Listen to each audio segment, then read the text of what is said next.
Welcome. In front of me is a DOOGEE V20 and today I will show you how we can boot this phone into boot mode. So to get started, hold power key and from there select power off. When the phone turns off, you want to hold power key and volume up at the same time.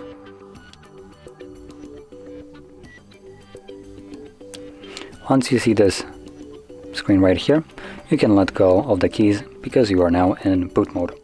Now in here you will need to utilize only volume up to navigate, and volume down will be used to confirm whatever is selected. Now in this tiny text we have recovery mode at the first place, then we have a fast boot mode at the second one, and normal boot at a third one, which takes you back to Android. So like I mentioned, whatever you select, you'll then confirm with power key, or not power key, volume down. So I have normal boot selected, so I'm going to confirm that, and this will, like I mentioned, take me back to Android.